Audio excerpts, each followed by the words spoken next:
World War I, the age of trench warfare.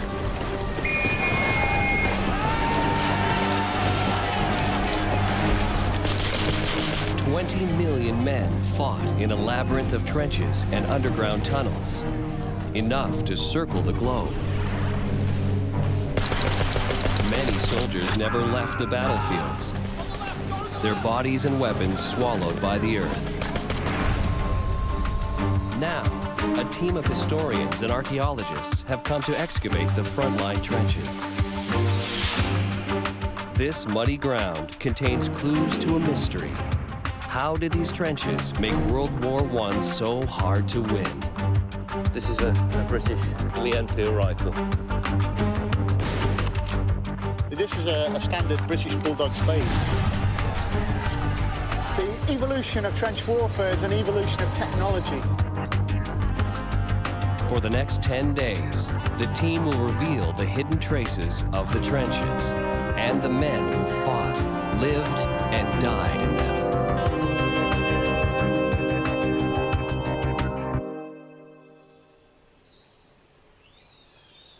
Outside the city of Ypres lie Belgium's famous Flanders fields. This tranquil farmland was once one of the bloodiest battlefields of World War I. Some of the war's first trenches were dug here, creating a new kind of warfare. This land became the crucible of the war, where men died for advances measured in yards, not miles. Today, long stretches of trenches still lie here, hidden beneath the ground. But now, the town of Ypres is mounting a new kind of invasion. Urban sprawl is threatening to pave over these historic battlefields. The last reminders of the agony of this war will soon be lost forever. So, to save the past, a team of archaeologists has come to dig up the trenches before they disappear for good. Among them, the Flemish Heritage Institute's lead archaeologist, Mark de Wilde. It must be possible to protect some of these sites because they are very well preserved, they're very valuable. This real evidence of inhumanity, if you like, this war that took place 90 years ago. No one is sure how much they'll find, or whether 90 years of mud and erosion has destroyed whatever might remain of the war. The team has allotted themselves just 10 days to dig before the Belgian winter sets in, but no one is sure if they are digging in the right spot. Hoping their research will pay off, they begin excavating where they think the German front line should be. Okay, just walking up to no man's land. To interpret the finds, the team will need the help of world-class experts, like military historian Peter Barton. The lines are going to cross this field right here. An authority on virtually every aspect of underground combat. On the slightly high ground, and all the British lines are down in the hollow. I've never experienced an archaeological dig like this before, where you're opening up at the same time the German front line and the British front line, with the team working on both digs at the same time. First, a shallow strip is dug, 50 meters long. What we're doing just here is taking the topsoil off and revealing the subsoil. And here the metal detectorists are moving in to try to find any ferrous deposits. These could be barbed wire pickets, they could be bullets, they could be shells, unexploded shells.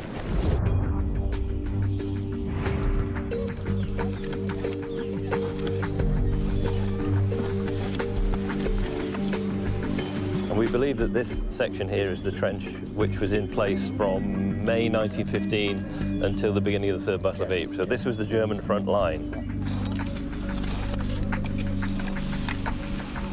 Soon, the first relic of the war. Here, Frankie's holding an 18-pounder shrapnel shell. Is official. But what would have been inside it are many hundreds of these small balls. These little balls are thrown out of the shell into the faces of the oncoming troops.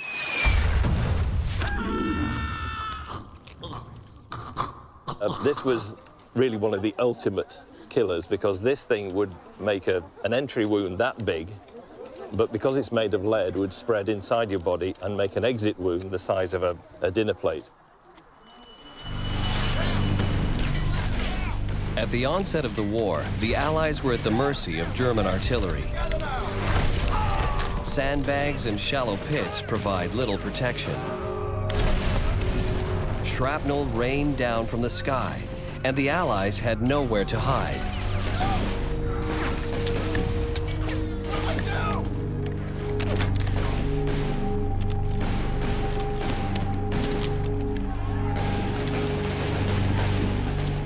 In August 1914, the German army cut a swath through North Belgium en route to France. Their goal was Paris, but they were pushed back by Allied forces. By the end of 1914, the armies faced off along a vast front, with the Allies clinging to the city of Ypres. Because of the amount of bloodshed which took place on these fields here, the British also came to believe that if Ypres was lost, then the war could very well have been lost as well, and the empire was in huge danger. Just on the outskirts of modern Ypres, the search for the British trench begins.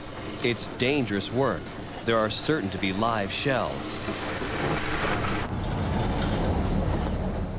So the team gets a crash course on how to deal with live artillery and deadly gas shells. Dus laten we zeggen, blokje springstof die hierin zit, op het moment dat het ontploft, wordt dat ongeveer omgezet tot 3000 keer zoveel lucht. Frankie is putting in a gas flag, so everyone on site knows in which direction the wind is blowing. In case we hit a gas shell or something like that, we know what direction we should evacuate. With the topsoil removed, remnants of the war begin to appear.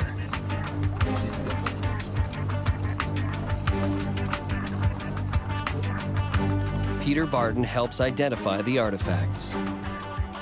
Frankie's digging away here, and he's pulling up lots and lots of used fired Mauser rounds, which is Mauser is the German machine gun bullet.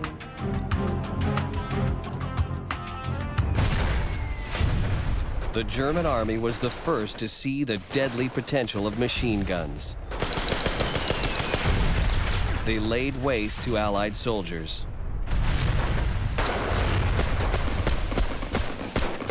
The twin power of machine gun bullets and shrapnel shells left Allied infantrymen outgunned and desperate for cover.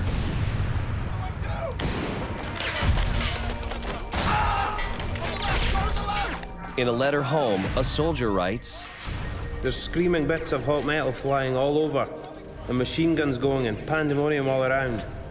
You get down to get cover. You can't get your nails into the ground, and you can't get your head underground. You can't get down because you can't go any further. How the devil do you get out of that unscathed?" Sergeant Bill Hay, Royal Scots. Soldiers have nowhere to go but deeper into the ground. The evolution of trench warfare is an evolution of technology. We're seeing trenches in the early stages of the war just being simple scrapes in the ground, not being intended in any way to be permanent. Trenches simply appeared in this landscape because men had to take cover from steel, from bullets and from shrapnel. It's as simple as that. Only 4 months into the Great War, the British alone have lost 60,000 men. Shallow pits have become death traps. Something has to change, and soon. On the right! Now, the team will find answers. This is the first duck bolt we've uncovered. They're about to find evidence of one of the biggest massings of men in armament the world has ever seen.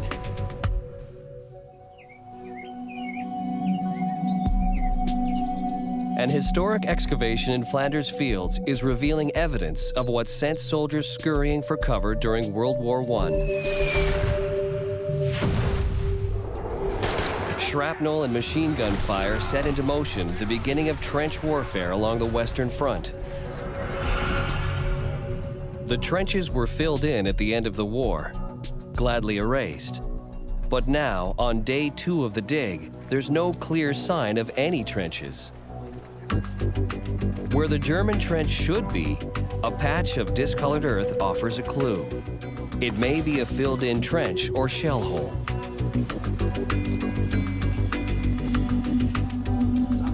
So that's where you're gonna dig in the dark soil. Yeah, all in dark. Some small sections to see how deep it runs. Yeah.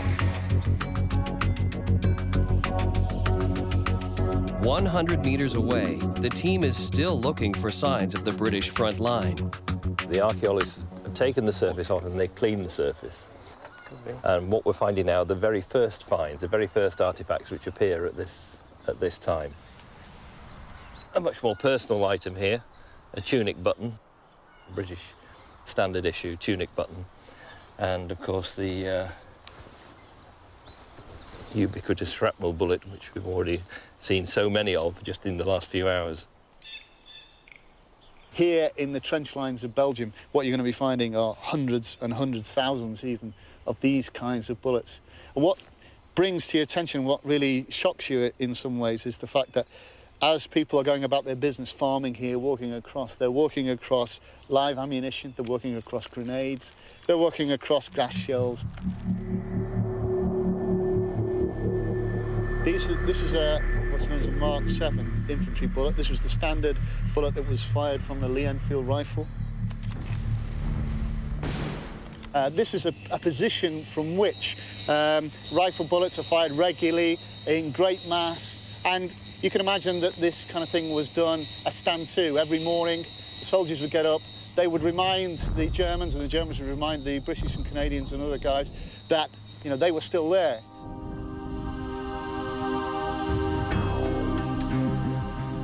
To find the Allied trench, the team digs deeper into the clay.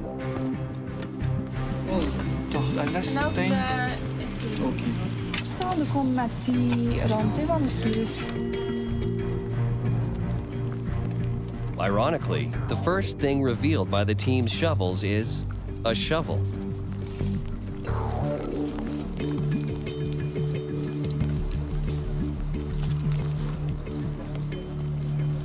This is a standard British bulldog spade. I mean, these are still made today. British troops in Iraq are probably carrying these right now. And this is perhaps one of the best spades for this action. It's got an open mouth.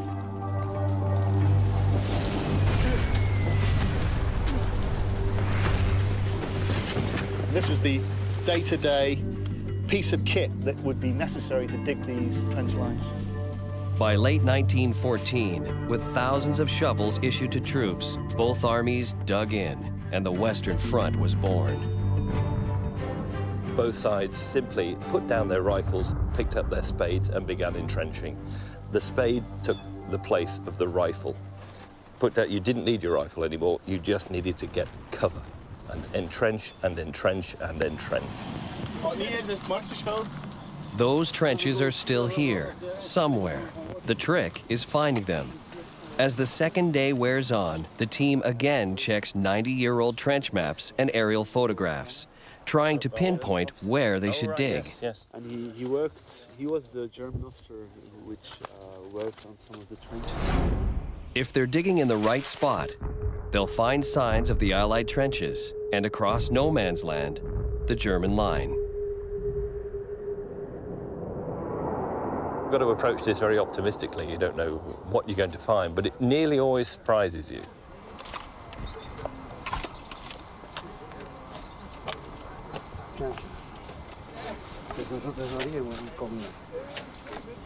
Finally, a breakthrough.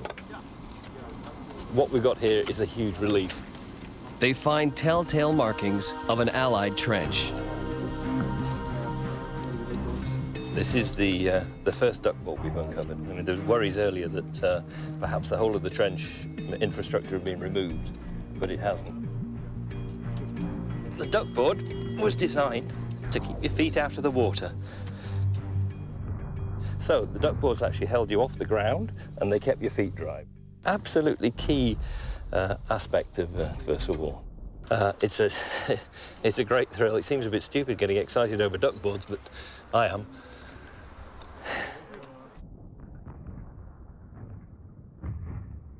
This particular duckboard gives us an important piece of information because we can see which way it's oriented. So the man would stand on it like this. And this probably means if this is the front line, then this was the fire bay. In fact, what I'm standing in here is hard to believe, but it's not only the front line of this part of the Western Front on Pilkem Bridge, this is the front line of the British Empire. The duckboards mean the team has finally identified the Allied front line. The German line should be 100 meters away. Duckboards were invented so the Allies could fight a second enemy, water. The water table controlled all trench depth, wherever you were on the Western Front, but especially in this area where it was so close to the surface. Soldiers dug trenches for safety, but what they find is water. The aquifer lies just 4 feet below the surface. Worse still, the clay soil traps every drop of rain. Trenches become ditches. In early 1915, heavy rain added to the soldiers' misery. A Canadian soldier describes the frustration of digging on the front line. It was very bad weather while we occupied the trenches. The continuous rain making it very muddy and also doing great damage to the parapets. Each morning we would find part of the trench given way, and during the day the company were kept busy building it up again. Private John F. Mould.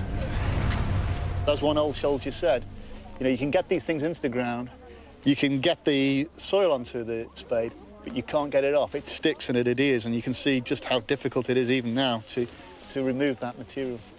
German soldiers had less trouble. Their trenches were high and dry. The reason why the German trenches are higher is because they chose to put them there at the beginning of the war. They deliberately moved forward onto the high ground or pulled back onto the high ground. They didn't mind going back as long as they're on high ground during the winter. So what we've got here is the Germans on a slightly higher contour, a drier contour, and that means they can pump the water out of their trenches and it flows down into the British trenches. Duckboards provide only partial comfort from the wet.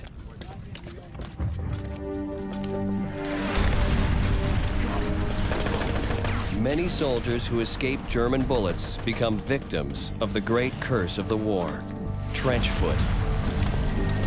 Trench foot was something which you got if your feet were constantly in water. Your feet literally started rotting away. You could get gangrene and you'd have to have them amputated. With toes falling off, doctors initially mistake the condition for frostbite, but this curse lasts all year. In one case, a single battalion had 400 men struck down with trench foot. In many cases, the only cure was to amputate. Despite the conditions, British orders were to hold the line at any cost. The British were told to stay in the position in which they last came to rest. And commanders in the field would say, but it's a terrible position, we're in a bog here, sir, you know. And they said, no, that is it. You stay where you are, you dig in there. The British do not go back. Britain's refusal to draw back created one of the most exposed positions of the Western Front, the Ypres salient. Here, the Allied line bulged out into enemy territory. From the high ridges around Ypres, Germany fired on Allied soldiers from the front, both sides, and behind. For the Allies, the geography of the salient was a tactical nightmare. This area, the Ypres salient, was the cauldron, the crucible, really, of the Western Front for the British forces and all the other, what we might call colonial forces, if you like. Forces from all over the world came and fought in these very trenches which we're excavating here. As winter turned to spring of 1915, tens of thousands of reinforcements were heading to the front lines. They came looking for glory, adventure, or escape, but they all shared an ignorance of the horrors that await them in the trenches of the Ypres salient.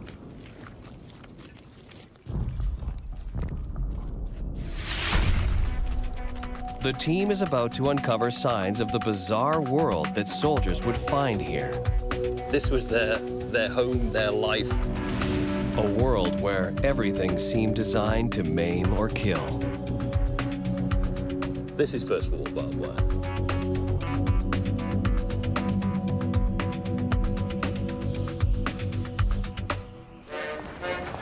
In the spring of 1915, new fighting men flooded into Belgium's now infamous battlefields. They traveled from the furthest reaches of the Commonwealth, from Australia, New Zealand, India, and Canada. Hundreds of thousands of men had volunteered to live, kill, and die in the trenches of the Western Front. Now, day 3 of the dig. Archaeologists are uncovering signs of the soldiers' strange new home. So we're beginning to see the evolution of this trench system. We can see the straight sections, we can see the fire bay here, we can see the traverse back again. So those shapes which we saw on the aerial photographs, we're actually beginning to see them on the ground now. It's taking shape into precisely the kind of structure which the soldiers fought in during the war. The trenches wound continually around sharp corners, and it was absolutely necessary to keep in touch in order to avoid taking the wrong turning. If one stopped for a moment, it was easy to lose sight of the man in front. Thus, we would be pounding along at a killing pace with our heavy equipment swinging and clattering, stumbling and cursing in the darkness as far as our breaths allowed. Private Frederick Elias Noakes.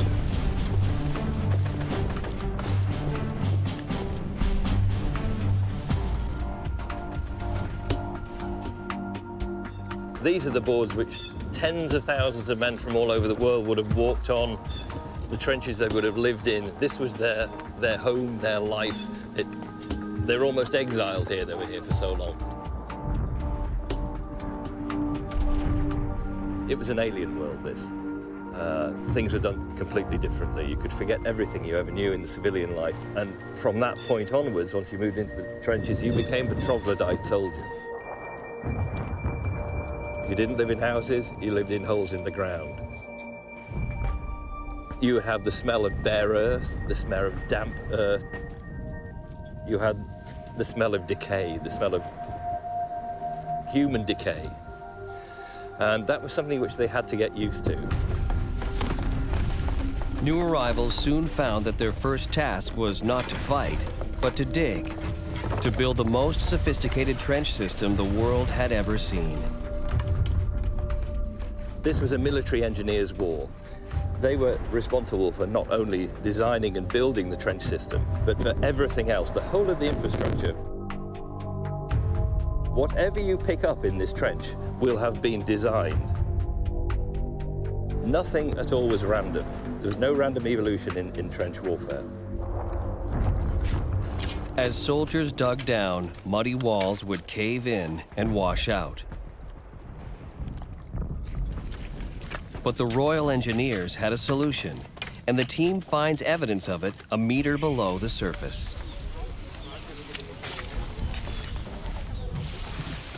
We've got into the fine detail of trench construction here now. These are the A-frames which both held apart the trench sides. You can see these would have extended further up here, holding those steel revetments in place, stopping the trench collapse. And on top of the A-frames, your duckboard sat on the top of those A-frames there. The water would pass underneath, so that any water that came into the trench would sit below the level of the duckboard, so it kept your feet dry. Absolutely critical part of trench warfare.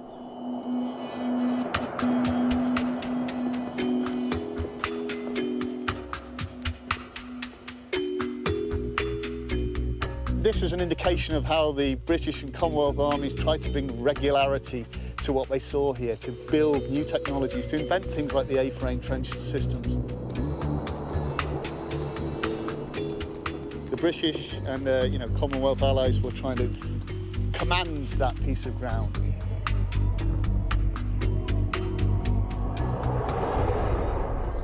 The archaeologists now have gone below the surface, and it's at this point where the trench warfare starts coming alive.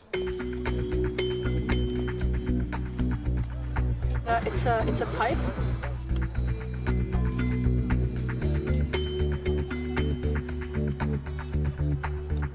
So we're beginning to personalise the trenching.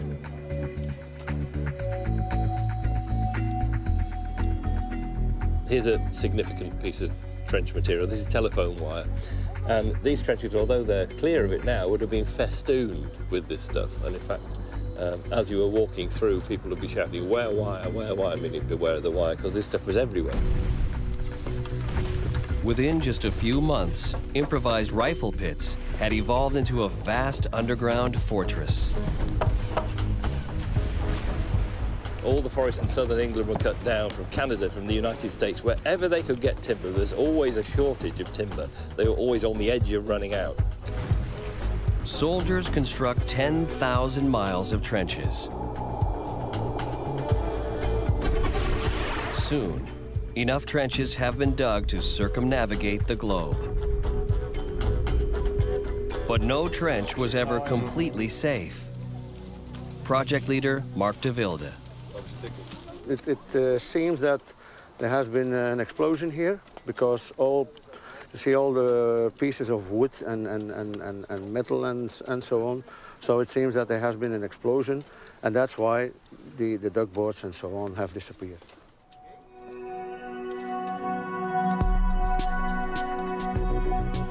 "100 meters across no man's land, the team finally finds signs of the German trench.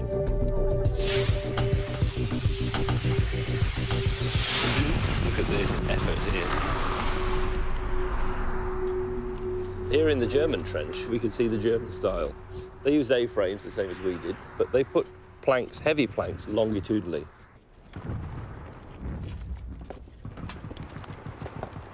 Interesting here because we can see the depth. It's what, 2.5, 3 feet from the ground surface. Much more shallow than the British trench on the other side of no man's land.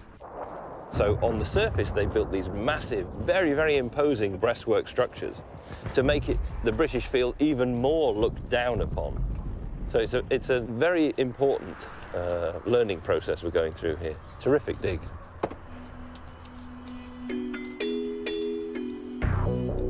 The Germans create a highly sophisticated trench system, admired even by officers.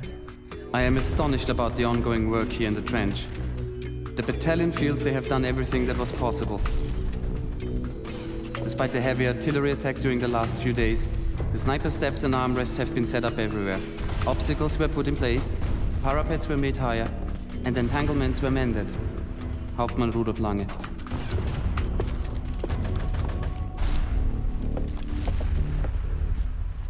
As the war escalates, engineers try to turn their trenches into impregnable fortresses. To help, they modify a familiar farm tool. In front of these trenches, there would be, at the beginning of the war, very, very simple barbed wire defenses. At the beginning, simply one single strand of wire, and that gave them a terrific feeling of security, a one single strand. Later in the war, you had immensely dense entanglements. They may have come all the way out here to where I'm standing.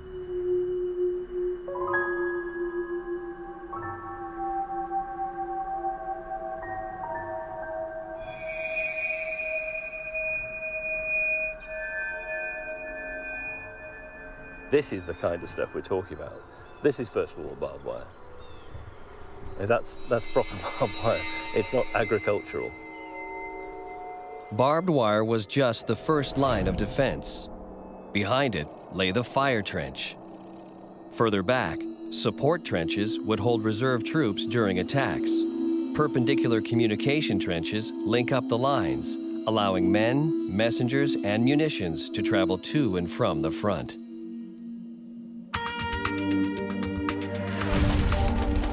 As trench fortresses developed, neither side could move.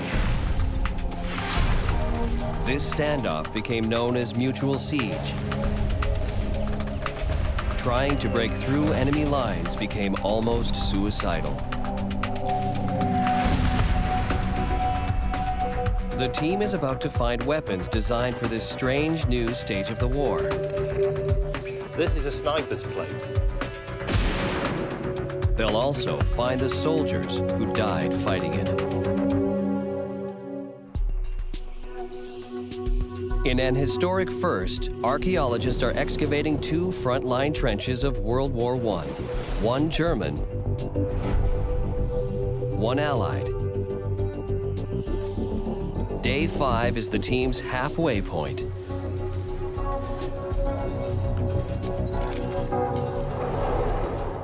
Well, this is a typical survivor of the trench warfare. It's a rifle, it's a British Lee-Enfield rifle. This rifle was designed and developed in the early part of the 20th century and was used right the way through into the Second World War. It's a mainstay of all Commonwealth and British troops that were engaged here. It's very characteristic. These rifles have a snub nose, which is very typical. And we can see that this is where the nozzle would be. This is the position of the business end, if you like. This is where the trigger would be. This is where the bolt was. So this is as the soldier would draw back the bolt in order to load this. So the big question would be, what is this? Now this is a bit unusual. It's not something that is commonly seen in Lee-Enfield rifles, and it's quite possible that this represents the housing for a sniper scope. Even in an underground fortress, no one is safe. It was particularly dangerous for young soldiers or soldiers who just arrived in the line, never been in the line before.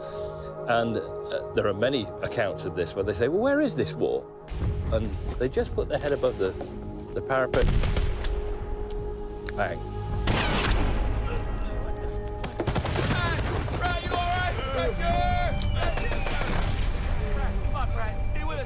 Pratt was hopeless.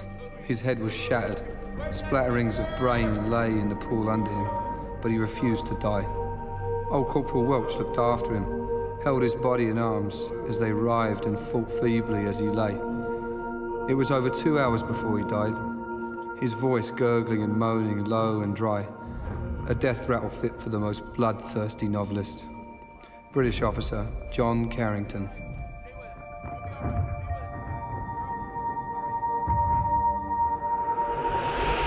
And when you hear the reports that it was all quiet on the Western Front, quite often there were these individual tragedies as people went past those frontline positions and were picked off by these fixed rifles. Each month, 30,000 men died along the Western Front without any battles being launched. Military officials accepted this number, calling it natural wastage. For both sides, snipers are a constant threat. The Germans are 120 meters away. For a sniper with a telescopic sight, that's absolutely nothing. 400 meters is nothing. 500-600 meters, they could drill you through your forehead at 600 meters. These were the top marksmen. It only took a single shot to kill.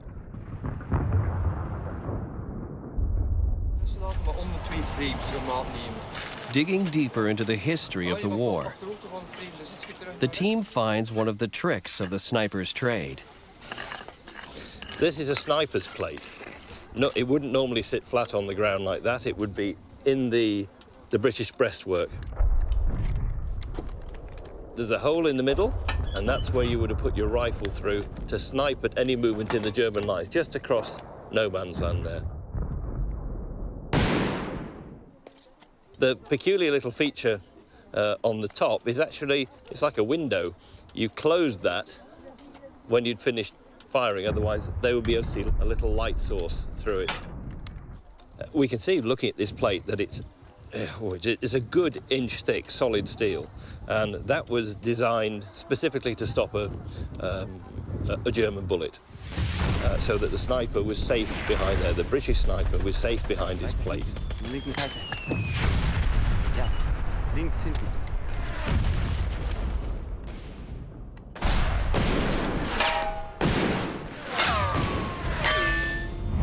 However, they did devise other methods to actually pierce those.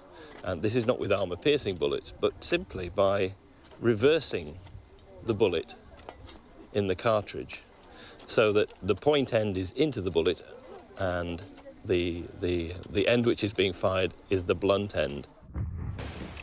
It's British, so it's been fired at the German lines. These are very, very rare. The reason why they're so rare is because they were made by the soldiers themselves. These were not standard issue. In fact, they may have been against the rules of war. Now, this would hit that with such energy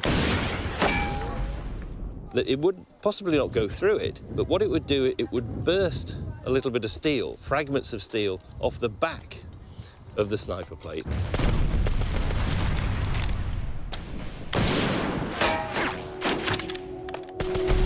And they would spray into the sniper's face.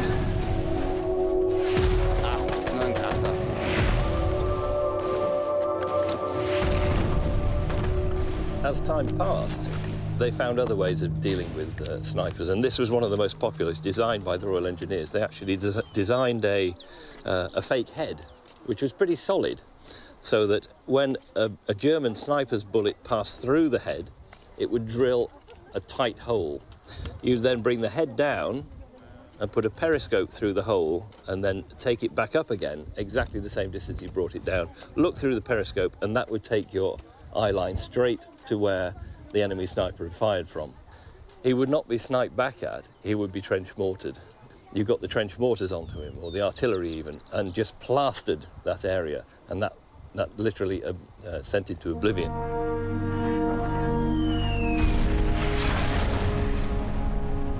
As methods of finding and destroying enemy marksmen improved, the number of deaths by sniping fell sharply.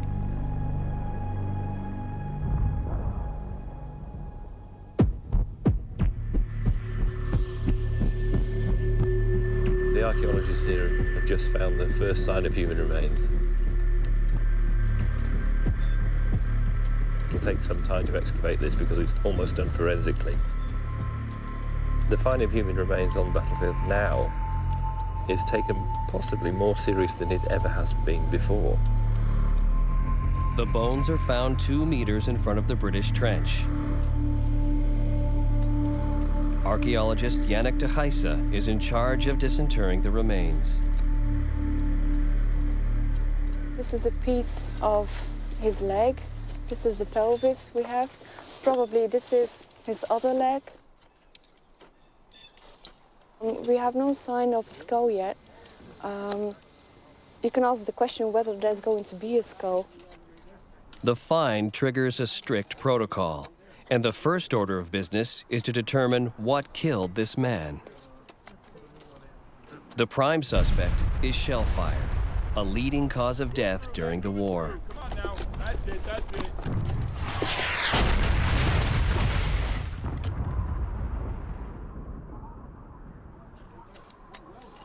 The maiming and the agony which some of these men went through, particularly from shell fragments, where they could just be torn in half.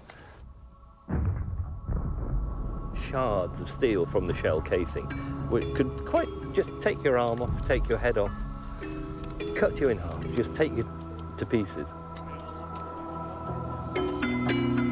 As Yannick cleans away 90 years of mud, a new mystery emerges.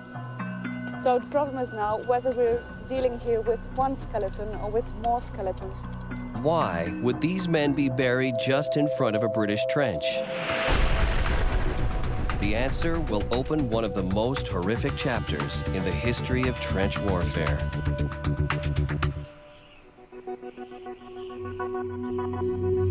It's day 5, and in the hunt for the traces of World War I, archaeologists on the British front line have uncovered human remains. But as team member Yannick de Heijse digs out the skeleton, she makes a remarkable discovery. We cleaned the area a little bit further, and we had to change our theory a little bit. Now we don't have one skeleton anymore, but we have not 2 skeletons, but even 3 skeletons. The remains are not in a trench, but in front of one. We've also discovered that these skeletons, they're laying in a shell hole. Most bodies are found in shell holes, not in trenches, because they've cleared the trenches, because they had to use them. As the trench lines expanded, they had to expand, of course, It was certainly not uncommon to be digging away and extending your trenches and run into, similar to what we found here, a shell hole which had been used as a mass grave. During battle, it was hard to create cemeteries. The simple act of extending a trench could lead to horrifying discoveries.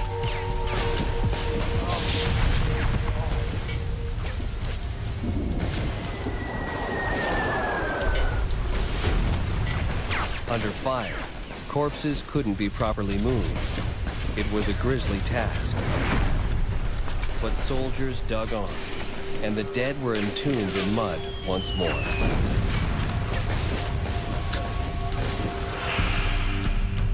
"90 years later, the team must discover the cause of death. What happens is that we call our physical anthropologist. She comes over here. Let's take them out. She looks at the skeleton. Yeah, they're very well preserved, yes, indeed. That's because of the environment, the soil. She can determine the age of the skeleton. She looks at all his diseases. Sometimes she can look at the leg and see whether he's a cavalryist or not. Sometimes we have young men, about 18 or 20, but I have the impression this man is a bit older. But it's too soon. These remains deserve a proper final burial. But which nation should take them home? Yannick finds a clue.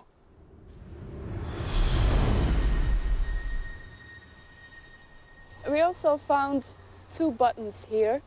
And if you look at the buttons, you can see on the button, it's very difficult to see, but if you clean it up a bit, you can see a burning flame on one of the buttons.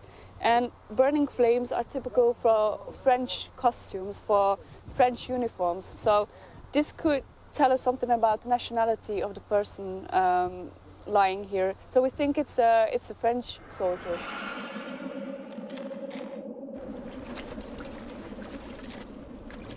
So this guy, this man here, he has his hand nicely put, his left hand on the pelvis,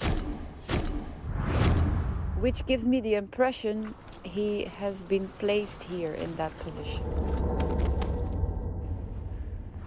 He did not just fall.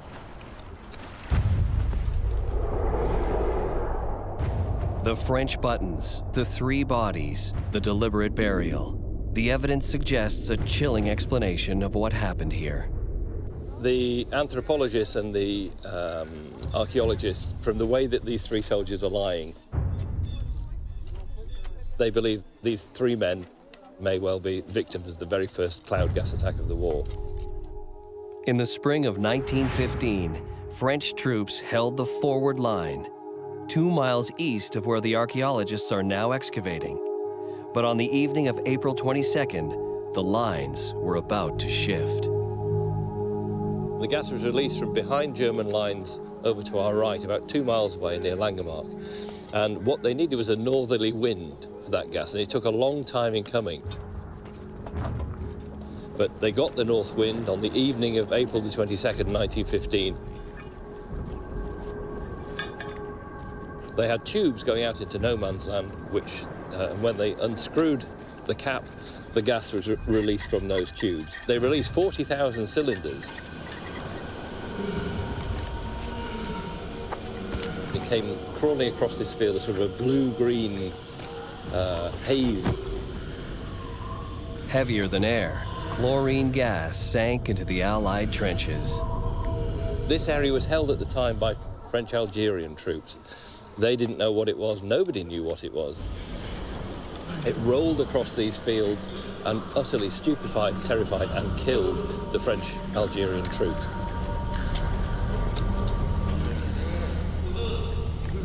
Within minutes, hundreds died. Others fled their posts in terror. A whole section of the Allied line broke and ran.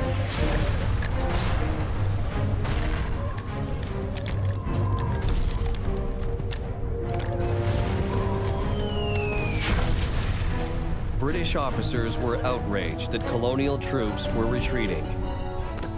In vain, they ordered the soldiers to return to the line, but slowly realized that they were fighting a horrifying new kind of weapon.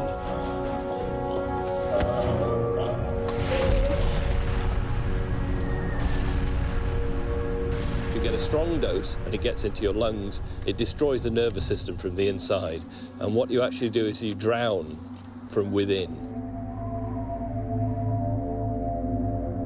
Your lungs fill with liquid and you literally just simply drown without being underwater. A terrible way to die. Over a 4-mile front, 168 tons of chlorine gas was released, piercing a massive hole in the Allied line. Wearing primitive masks, the Germans attacked, while Canadian troops rushed in to close the gap. 2,000 Canadians died, halting the advance, and the front line was pushed back nearly 2 miles. And this is the precise spot where that German attack was held. From that day, which was in May 1915, until July the 31st, 1917, so over 2 years, these lines remained fixed. There was not a millimetre of movement.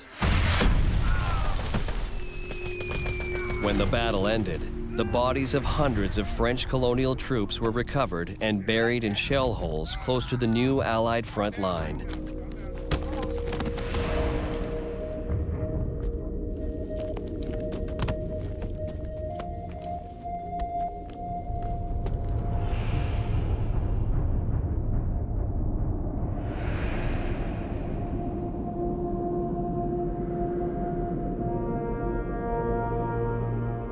Germany's attempt to gas the enemy and take Ypres had failed. Both sides were again locked in stalemate. But for a few fallen soldiers, this battle wasn't quite over. Now they finally have a chance to go home. The archaeological team feel a sense of obligation for the soldiers they've found. You're not dealing with a skeleton, but you're dealing with a real person. And that makes it very worth excavating them and getting them out so they can have a proper burial at last. The names of these soldiers are still unknown, but thanks to the work of the archaeologists, they can be turned over to the French army, joining the ranks of the thousands of men who gave their lives in the trenches of Flanders fields. So full honours are given. They're treated with the greatest possible respect from the moment they're found until the moment they're buried. As the bodies are readied for repatriation, the team resumes its work digging deeper into the trenches. Yeah, we've got the German machine gun position marked exactly in the trench where we are here. They'll find signs of desperate new strategies for breaking through the lines. Trench raids were considered ludicrously costly because you always had casualties, you always had death. Each side knew that to win the war, they had to find a way to end the stalemate. The archaeologists will soon find out how both sides tried new, horrific methods to break the enemy.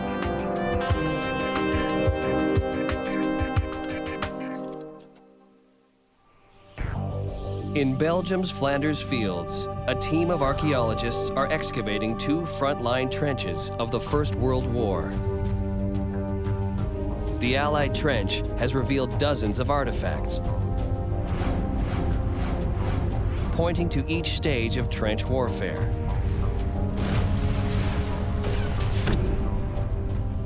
But at the German trench, 5 days of digging reveals only signs of destruction.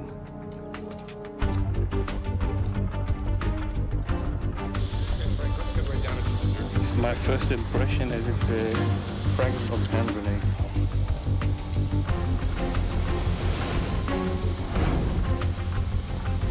After cleaning, we've got the German pike helmet. The team thinks the German trench was crushed under heavy artillery fire. But what would have made this spot such an important target? exactly the same for the Germans. They sat there for 2 years. That's right. Peeking at each other. Historian Peter Barton calls on the help of Peter Chasseau, a military historian and cartographer. In the first place, it's certainly hard to believe there was several fierce battles here, and in They head across no man's land try and get over. to help solve the mystery of the blasted German trench. We're in the German trench again. We've got concrete work here. And judging by the position on Peter's map, it's quite possibly it's very, very close to the spot where we seem to have a machine gun marked. Yeah, we've got certainly on the trench map a German machine gun position marked exactly in the trench where we are here. The position of this machine gun post may illustrate another tactic of the trenches. Salients were bulges in the line, allowing forces to almost surround the enemy. But on a smaller scale, salients could create a different advantage. Archaeological field technician Frankie Weifels. And I'm certain to say that from here, the front line runs from here, a shelter, probably machine post, runs on, another shelter, and runs on about more than 30 meters, makes a 90-degree turn right. That's the front line on the west. We've got the front line facing south.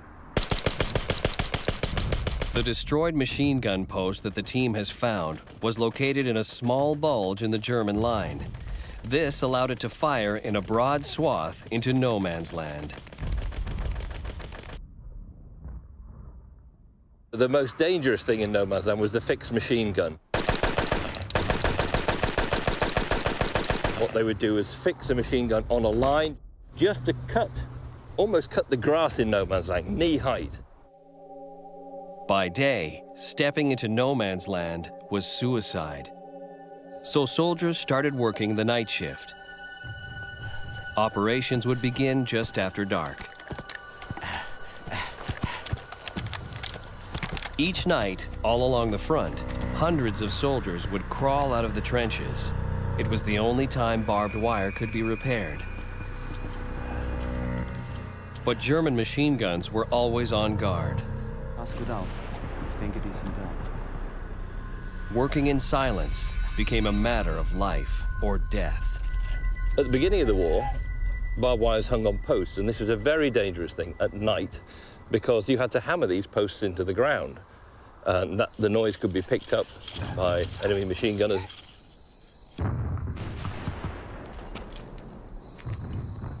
They would just spray the area when they heard that activity going on.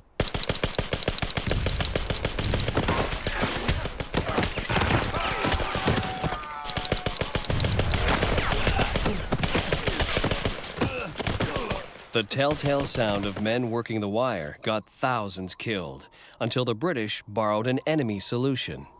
It's called a screw picket, a German invention which was taken up immediately by the British. And the reason why it was taken up is because this, unlike the timber stakes, was silent in its application.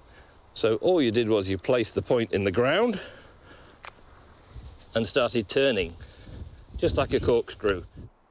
And once that was in, you just attached your wire to it, to the loops up here, put as many of these in as you wanted without making a sound. But fixing barbed wire wasn't the only reason to leave trenches at night. Darkness was also a perfect time to spy on the enemy.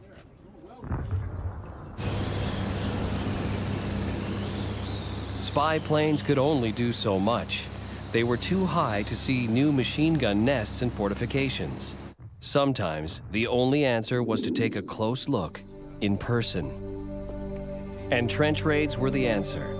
Invented in early 1915, the objective was to infiltrate a German trench, kill the enemy, and escape with at least one live prisoner to ply for intelligence. One soldier chronicled his terrifying experience on a trench raid in 1915.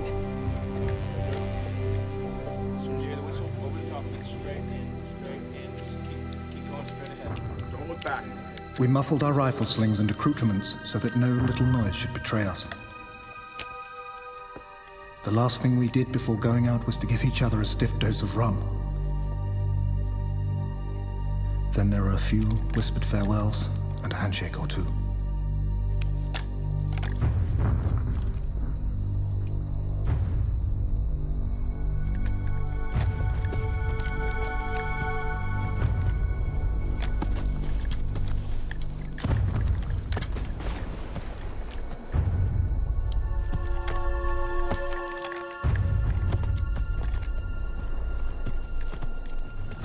As soon as we passed our entanglements, we got down on our bellies and began to crawl.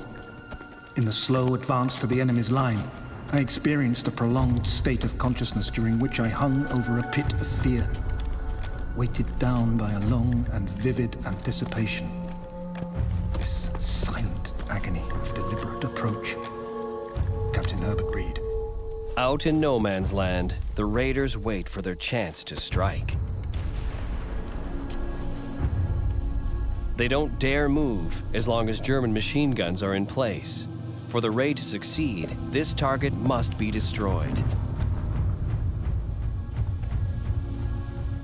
Now back at the site, Barton and Chassot believe they know why this section of the German trench was destroyed. Yeah, what we've got here is a trench map prepared for a British trench raid. We know from this plan that in early 1917 they executed this raid. It happened right here on this spot, and that German machine gun emplacement there was targeted by the British 4.5-inch howitzers very specifically to destroy or neutralise that machine gun post, so that it couldn't fire across no man's land and knock out this British raiding party that was coming across. The raiders readied themselves for the attack,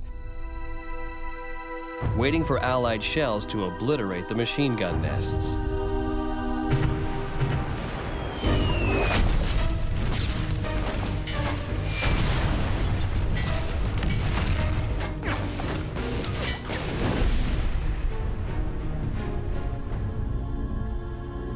With the machine gun nest destroyed, the raiders could launch their attack.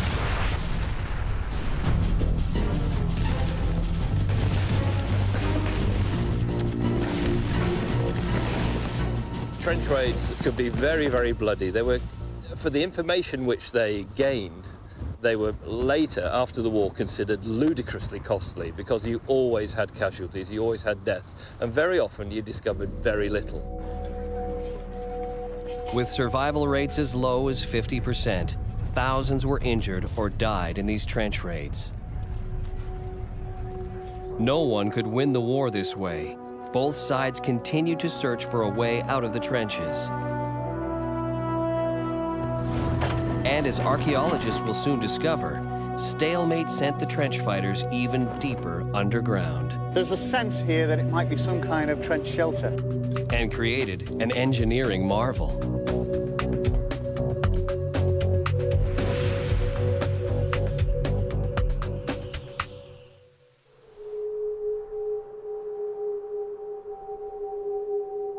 With the war locked in stalemate, in the winter of 1916, German and Allied soldiers hunkered down in their trenches, worn out by boredom, cold, and the threat of sudden death. Heavy gales sprang up during the 2 nights, and it was the coldest we had experienced in the firing lines.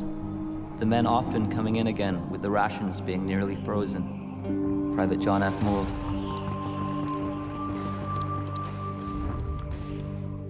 Across no man's land, Germans endured the same hardships. The war was defined by boredom, punctuated by moments of terror. There was no telling when the Allies might launch a trench raid or an artillery attack.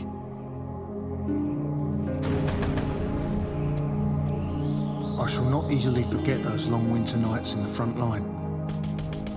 In the dark, we were prey to all sorts of unreasoning fancies.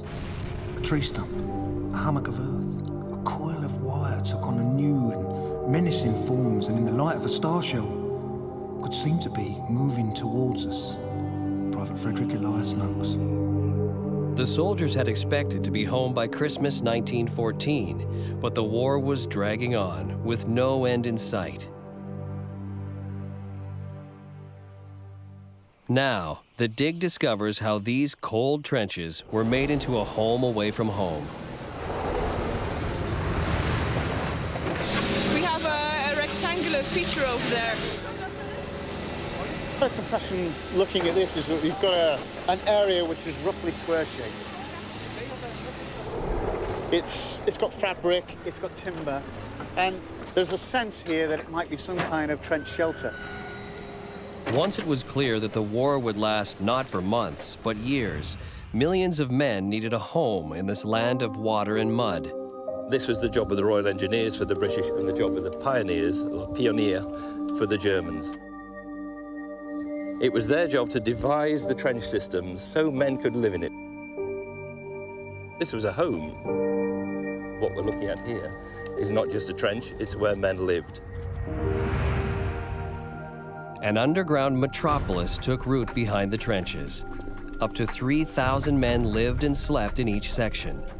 Engineers rigged kitchens and latrines.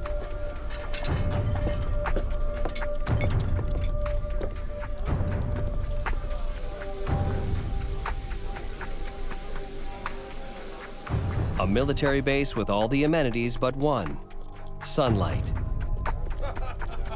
In fact, more people lived underground in 1917 in the Ypres salient than live on the surface now in the city of Ypres.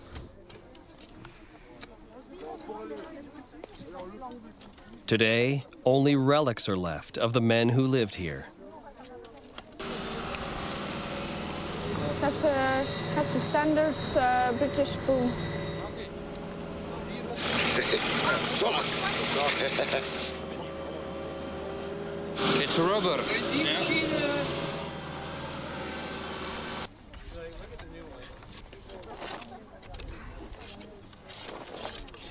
Appears to be a bottle of tonic. These were very, very popular. Many varieties of this to treat whatever ailments you got in the trench. Many of these things treated everything you could possibly get, from trench foot to hair loss. So we're getting some evidence of home from home here in the trenches. So I think we're looking at a position occupied probably not by ordinary soldiers, but by officers, by NCOs. For some officers, like Second Lieutenant Robin Skeggs, living conditions were even sometimes enjoyable. My dear Granny, I'm writing this sitting in my garden at the back of my dugout. It's a lovely afternoon. We've laid a certain amount of turf already, and as I write, there are 3 youngsters around me, as busy as they know how. They thoroughly enjoy doing a bit of gardening for the officer. You would like my garden seat, sheltered from the wind in a snug little corner which gets the sun all day.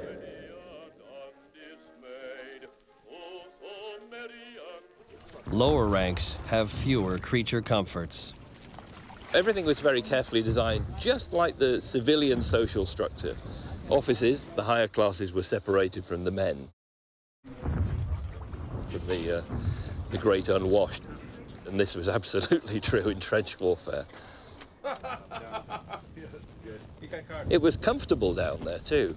You couldn't hear the shelling. It was always warm because you had so many bodies there.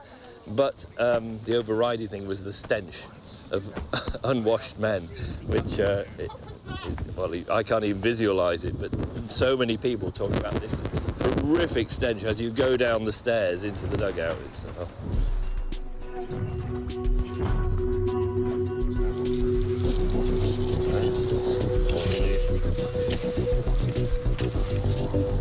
The next discovery provides another glimpse of life underground.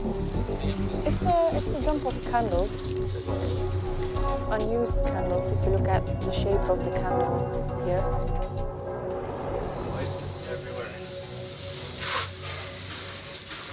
Candles did more than keep out the darkness. They were an important weapon in the war on lice. The trick was to sizzle the lice hiding in the seams before burning a hole in your trousers. But nothing could equal the comforts that came from home. a parcel from home could mean so much. Parcels and letters were hugely important in the trenches. If families could afford to send parcels, then they would send Huge amounts of food of all kinds, delicacies, sweet foods, cakes, fruit, everything could be posted. You found, you know, officers having pâté de foie, mince pies at Christmas time. It wasn't uncommon at all. You find lists of parcel contents, and there's one here, and we've got a tin of cocoa, a tin of tomato soup, and the recipient has marked whether he liked it or not, VG, please do not send again. Here he's got in front of a bottle of Bovril, a tin of tobacco. So they're quite well catered for. Even so, most soldiers enjoyed less fanciful fare. The staple diet for the soldier in the trenches was bully beef, which is literally corned beef, and that arrived in tins. You got that virtually every day. This material was used to give the army food a bit of flavour.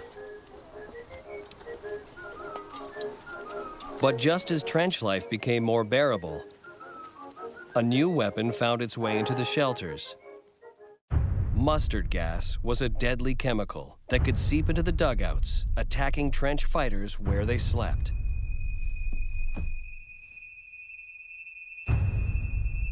Delivered in explosive shells, mustard gas was an oily brown liquid that would turn into gas. It was especially dangerous if men in cold conditions had got splashed with this stuff and then went underground into a dugout, and this happened several times. In the cold, it did not turn into gas, it was still liquid on your clothes. When you got underground in a warm atmosphere, it turned to gas, and the whole dugout full of men could have been gassed. Oh, get up, you got gas on you! Oh my God! It turned that quickly from liquid to gas, it could gas a whole dugout full of men.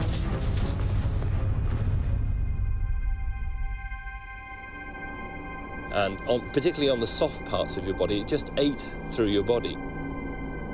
If you inhaled it, it ate out of your body from the inside. It would get into your lungs and eat its way out of your body.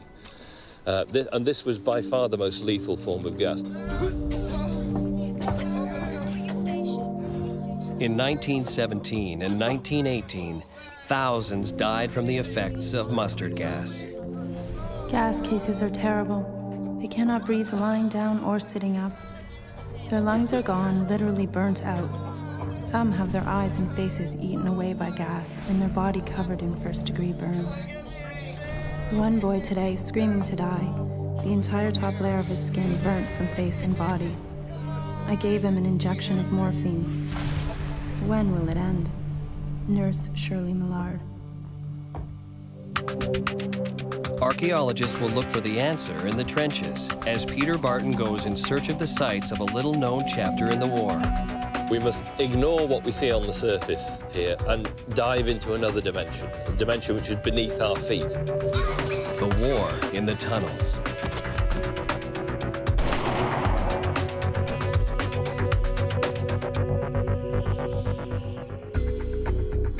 On the outskirts of Ypres, Belgium, a farmer's field is revealing the weapons, structures, and artifacts of the First World War.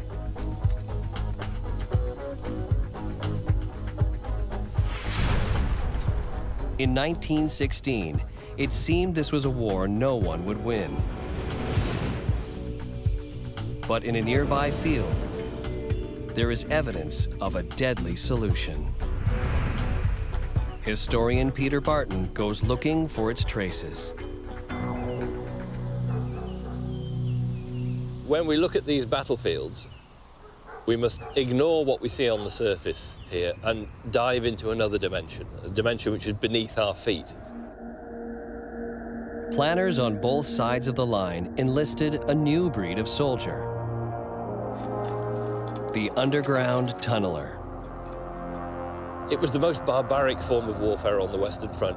And as I say, it was endless, 24 hours a day, 365 days a year. Underground tunneling and mining became a complex battle tactic.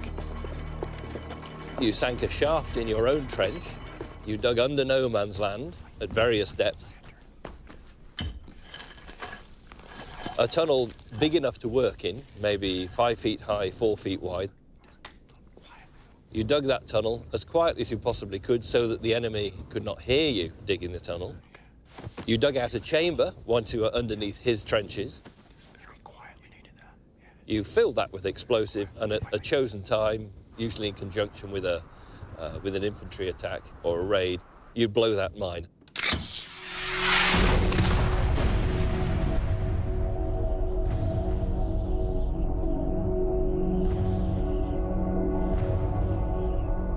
Those people who are directly in line with it would be vaporized or buried or blown out of their trenches into no man's land. They were literally blown out. And that would allow your attacking infantry force to take that front line trench much more easily. By 1916, a vast honeycomb of mining galleries and tunnels lay beneath the Ypres salient. The curious thing about these tunneling companies was that they were formed not from soldiers, but they were formed from civilians. And the first tunneling company were formed from men who'd been working in the sewers of Manchester on a Thursday. And the following Monday, they were working in France and Flanders.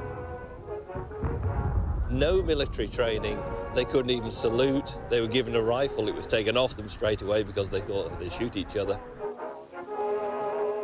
But they'd not come here to fight, they'd come to dig, and they all knew that.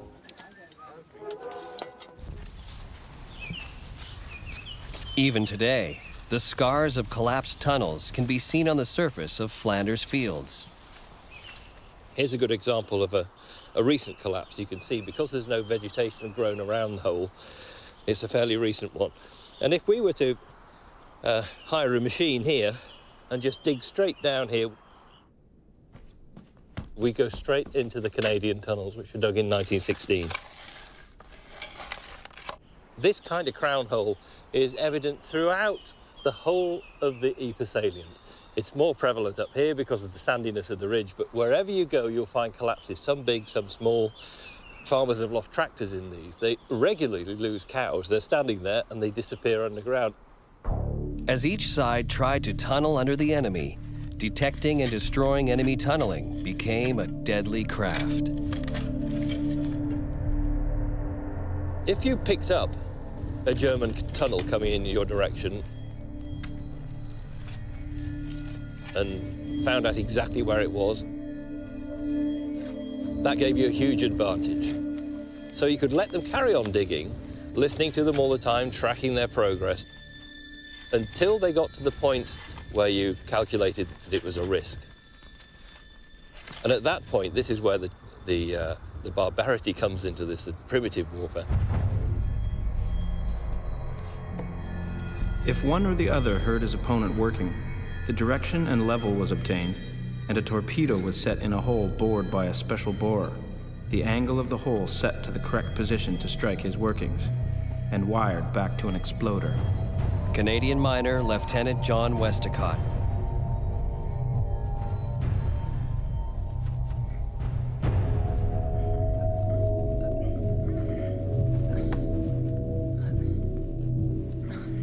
At a chosen point, you decided, now we blow.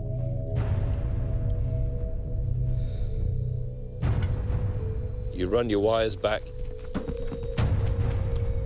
You blow that 100-pound charge.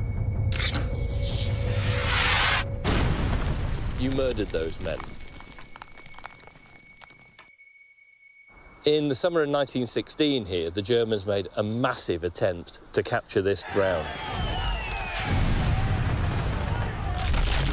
The tunnellers who were underground at that time knew there was something going on. When they came up from their spell of work in the morning, they came up into what was their front line, and it was full of Germans. They'd taken the trench during the night. Nobody had told the tunnellers. The Germans saw the Canadian tunnellers and dived back down the shafts, chasing them, after them. Lieutenant John Westacott was there.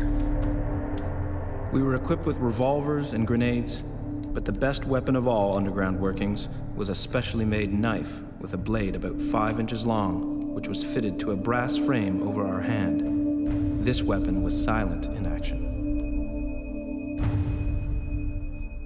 For 24 hours, they fought hand-to-hand with grenades, with bayonets, with rifles, anything they could fight with.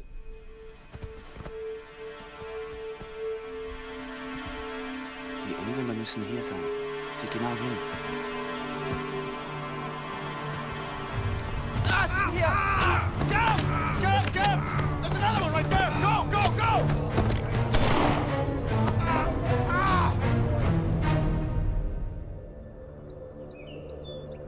Hundreds of men died in the tunnels.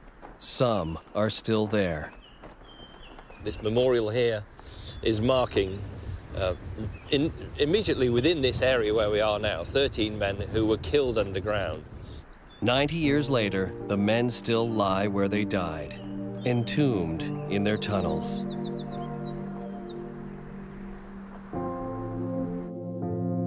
In the spring of 1916, 20,000 tunnelers began the largest underground mining operation in history, the earthquaking of Messine Ridge. Held by the Germans since 1914, Messine Ridge was little more than a series of hilltops. But from here, the Germans could observe and fire on Allied troops all over the salient. One of the most important points on Messine Ridge was a hummock known as Hill 60. Whereas another one of those places in the salient which was absolutely key for observation, Hill 60. And when you're on top of the hill looking back towards Ypres over there, you get this fantastic panoramic view. If you're on top looking the other direction, you would have got a panoramic view of the German line. So the Germans wanted to keep it, we wanted to take it. The idea was nothing less than to blow Hill 60 and much of the Messine Ridge to oblivion. Over almost 2 years of clandestine work, a honeycomb of tunnels was dug under the Germans on the ridge. Long tunnels burrowed hundreds of yards behind enemy lines.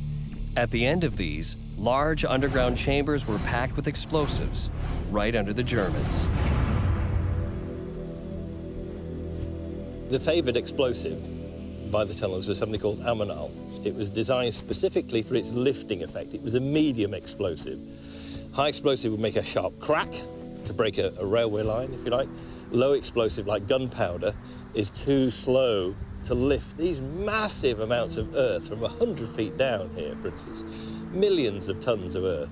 As work continued underground, German soldiers manning the hills had no idea that tons of ammonal explosives were planted below their feet. It could take 6 weeks, day and night, to load. There wasn't a gap anywhere. In total, 19 charges were laid along the ridge. At Hill 60, tunnels 2 miles long were built to deliver the explosives. So by dawn on June the 7th, 1917, every one of these 19 charges was in place.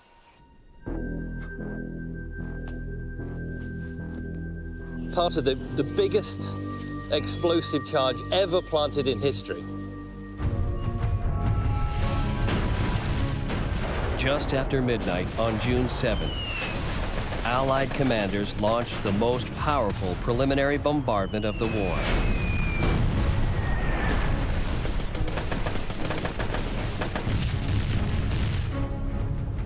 Then, at 3:10 a.m., the mines were triggered.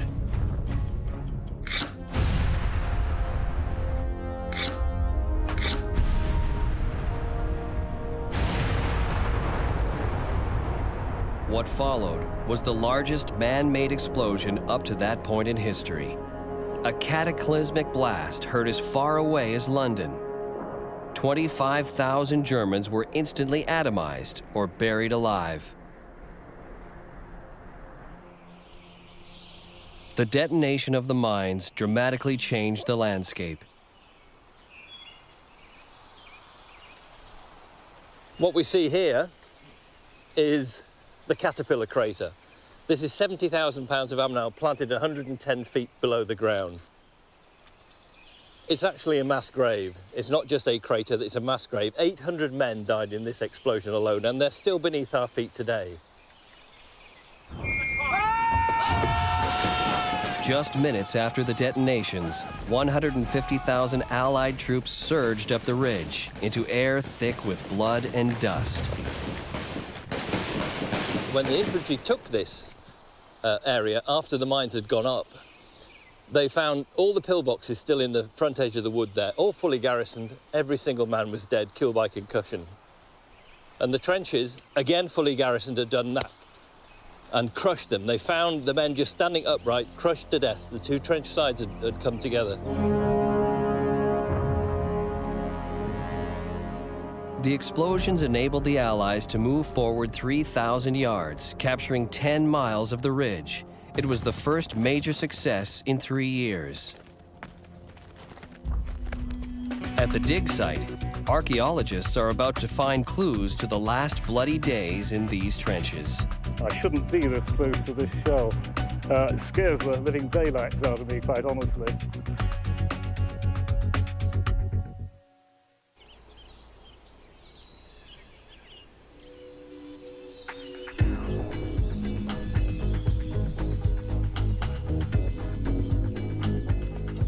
In Flanders fields, archaeologists have just 2 days left to find clues to the last dramatic days of these trenches.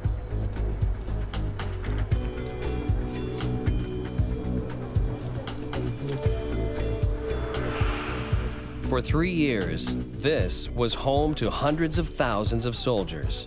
But in 1917, the mining of Messines Ridge by the Allies began a new stage in the war.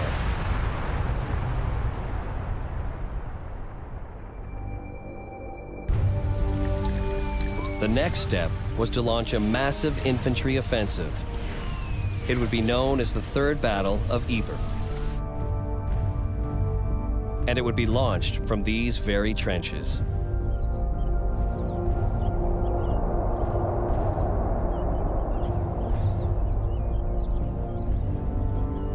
What we've got here is the topsoil on the top, where we've got about ½ metre of topsoil.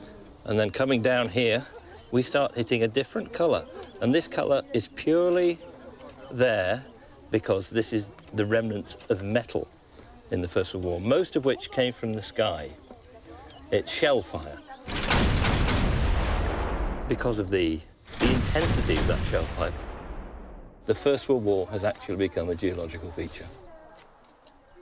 In the weeks before the Third Battle of Ypres, the Allies launched a fierce artillery attack against the Germans. The enemy retaliated, and 90 years later, there are many deadly reminders at the Allied trench site. So for some reason, this one hasn't gone off, but it doesn't mean that it couldn't go off in the future. If someone came along and gave that a big knock, that could very easily explode, go bang, and we would all be blasted to pieces where we stand now. So I'm very close to oblivion here. The war's great killer, artillery, was becoming even more efficient with developments like the Grays fuse. As soon as that shell even touched the ground, it would explode on the surface of the ground, and the splinters, steel splinters from that shell, would all fly sideways. The kind of damage which these things could do would simply, men would simply cease to exist. They would just disappear. For instance, on a misty morning, you could be left just with a mist of blood in the air. This is the kind of thing which could happen with these massive shells. But not all explosives work as they should. What we've got here is the tail of a high explosive projectile known as a toffee apple. On the top of here, you would have had an explosive head about the size of a football. This is fired from a trench mortar. The problem is they had a distressing habit when they exploded. The tail would fly back towards your own lines on the same trajectory as the thing had been fired in the first place. Infantry didn't like trench mortar crews because these guys would arrive in your section of the trench, they'd loose 4 or 5 rounds at the enemy, then they'd disappear before the counter-battery fire arrived. Even though the Allies had managed to hang on to the city of Ypres, it was still within range of German artillery. Over 3 years, the city was slowly pulverized. By 1917, Ypres had been reduced to rubble.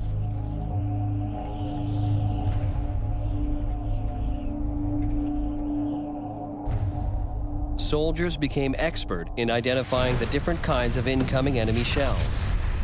The names that the troops gave to the shells often came from the sound of the shell in flight and the explosion itself. The name Jack Johnson was given to a big black shell burst because of the black boxer called Jack Johnson who was around at that time. So the names of these shells, whiz-bangs, for example, the high-velocity German field gun shell, the whiz and the bang of the explosion happened very, very quickly next to each other. By 1917, shelling was approaching its zenith.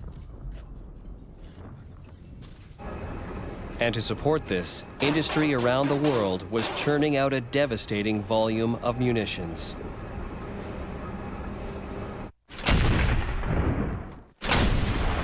In July 1917 alone, the Allies fired over 4 million shells into German positions.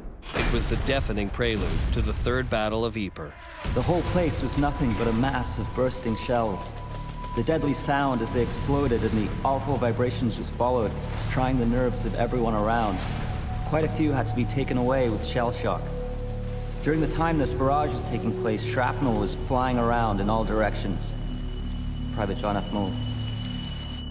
Shell blast could cause death by concussion at 10 yards, rupturing spleen and kidneys, leaving no marks on the body. The effect of shelling could be utterly devastating upon the nervous system. People simply broke down under shelling. Shell shock. There are many times you find reports of people becoming literally gibbering wrecks. But everyone has a different threshold. Some people could stand it just that bit longer. Shell shock took a terrible toll. By the end of the war, 30,000 men had gone mad. People could simply fall apart and never recover. It's only 3 years since the last veteran died who'd been in a home for the whole of his life. He never got over being shelled. Under this metallic thunder, 300,000 men prepared to charge out of their trenches.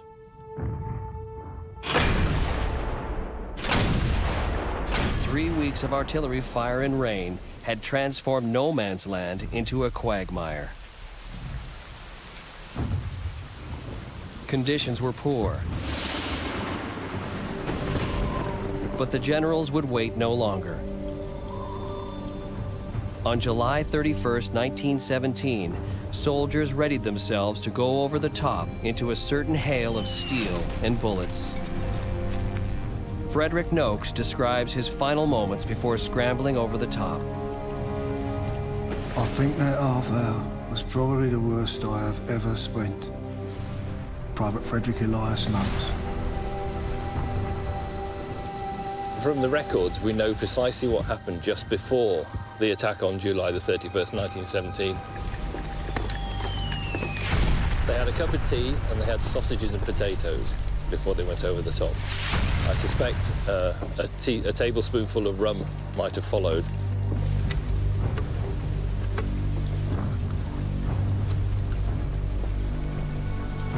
And then it was a question of saying potential goodbyes.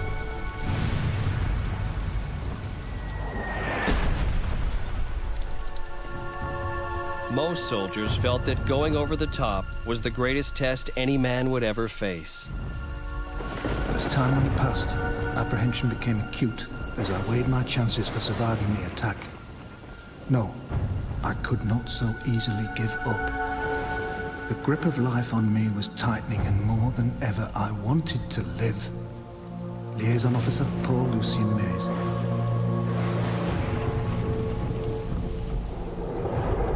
And then when the whistle blew, it's these very trenches which they climbed out of into the machine gun fire.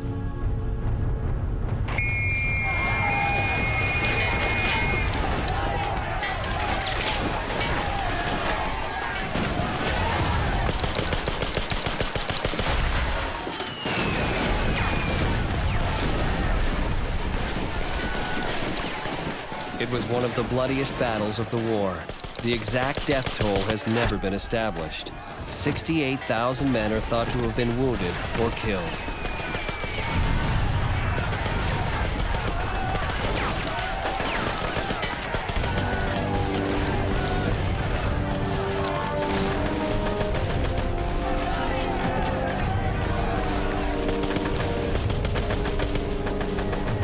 In spite of huge losses, over the next 4 months, Allied soldiers advance as far as Passchendaele.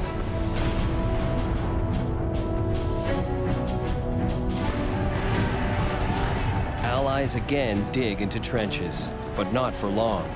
Soldiers in 1918 would witness the arrival of new tactics and technology that would finally defeat the trenches.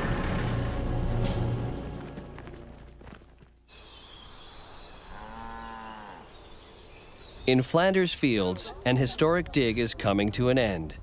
Belgium's winter is about to set in, but nothing can dampen the archaeologists' sense of achievement.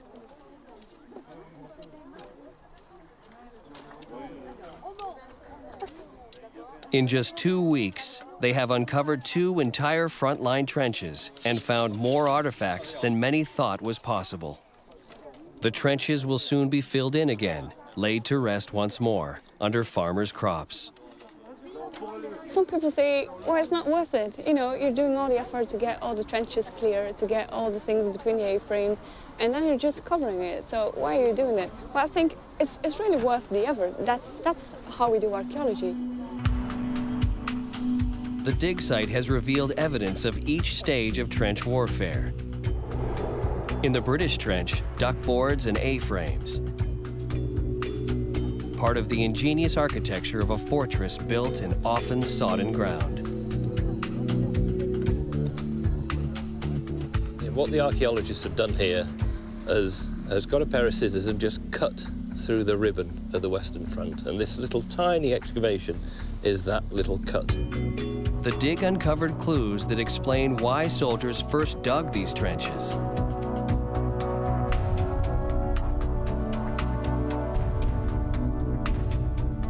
Trenches simply appeared in this landscape because men had to take cover from steel, from bullets and from shrapnel. It's as simple as that.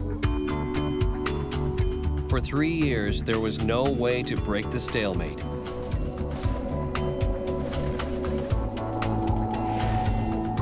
Gas attacks, sniping, trench raids, artillery fire, every tactic failed. And the price of those failures is revealed at the German trench site. Here, archaeologists find mostly rubble and signs of explosions. Few personal effects are left unscathed. But in 1918, the last year of the war, the riddle of how to break the stalemate was finally solved. New primitive tanks burst through even the sturdiest trench lines. And precision bombing blew strongholds to pieces. When the war finally ended, the trenches were filled in. In wars to come, generals try to avoid trenches, now synonymous with stalemate.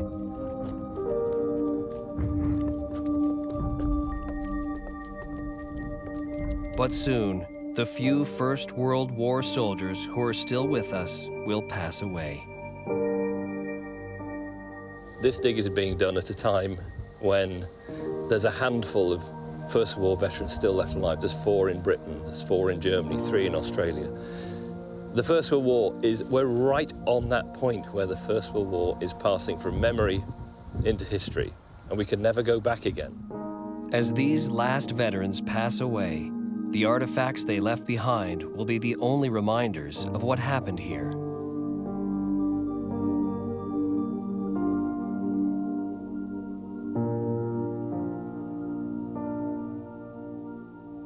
Objects that speak across the generations.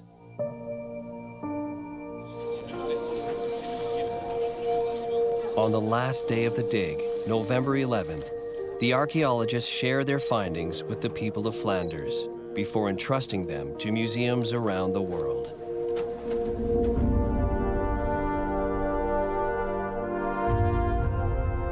you just think about the people who were there and the sacrifices they made, and exactly the same on the other side of no man's land as well. It's no longer them and us, it's no longer British against German, it's just a slice of history which means so much to people from all over the world even today.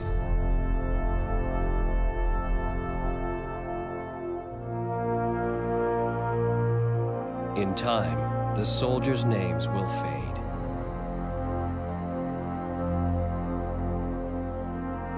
So it's difficult to put it into words, really. It's a great privilege. It's something you'll never forget.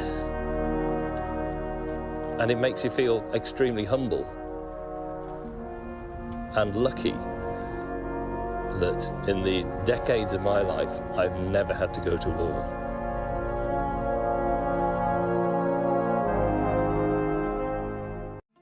By 1920, more than 10 million people in Russia had perished from 6 years of war, famine, and disease. 1 million children were without mothers or fathers. But one group of these orphans, numbering as many as 300,000, were especially at risk. For they were Jews. This is the story.